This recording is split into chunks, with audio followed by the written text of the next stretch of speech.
ఆనాడు గత 5 సంవత్సరాల్లో మీరు అహంకారంతో అధికార బలాన్ని చూసుకొని మదం ఎక్కి కొవ్వు పట్టిన వాళ్ళలాగా మీరు చంద్రబాబు నాయుడు గారి ఇంటి మీద దాడి చేశారు. తెలుగుదేశం పార్టీ కార్యాలయం అంటే దేవాలయం లాగా చూసేటువంటి కార్యాలయం మీద దాడి చేశారు.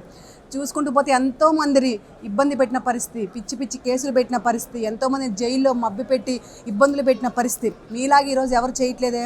మావిగన్ అనేది మీరు పెట్టిన పేరు కాబట్టి దాని గురించి మాట్లాడడం తప్ప, మీరు మాట్లాడితే తప్పు లేదు, దాన్ని ప్రజలకు తెలియపరిచే ఛానల్ ప్రజలకు తెలియపరిస్తుంది తప్ప.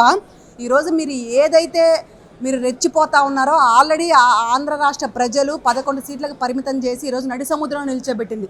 అటు కదలలేక ఇటు రాలేక నడి మధ్యలో నిల్చున్నారు మీరు. అయినా మీకు సిగ్గు లేకుండా మీ ప్రవర్తన ఇంకా మీ తీరు మార్చుకోకుండా ఈరోజు పిచ్చి పిచ్చి పనులు చేయడం ఇంకా మీరు మానట్లేదు. అధికారంలో ఉన్నప్పుడు అట్లాగే చేస్తున్నారు, ప్రతిపక్షంలో ఉన్నప్పుడు అట్లాగే చేస్తున్నారు. మా అధికారంలో తెలుగుదేశం పార్టీ ఉండి కూడా మిమ్మల్ని మేము కేవలం ఒక మనుషుల్లాగా ప్రజాస్వామ్యబద్ధంగా ఈరోజు లా అండ్ ఆర్డర్ని దృష్టిలో పెట్టుకొని ప్రజాస్వామ్యాన్ని అనుగుణంగా చూసుకొని ముందుకు సాగే పరిస్థితిలో ఈరోజు తెలుగుదేశం పార్టీ కూటమి ప్రభుత్వం ఉంది.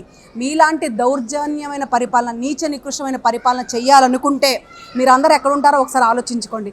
మీరు 5 సంవత్సరాలు చేసిన అరాచకాలకి, మీరు చేసిన దోపిడీలకి, మీరు చేసిన దౌర్జన్యాలకి, మీరు ఆడబిడ్డల మీద చేసిన ప్రవర్తనలకి ప్రతి ఒక్కదానికి కూడా మీరు తగిన శిక్ష తప్పకుండా పడుతుంది.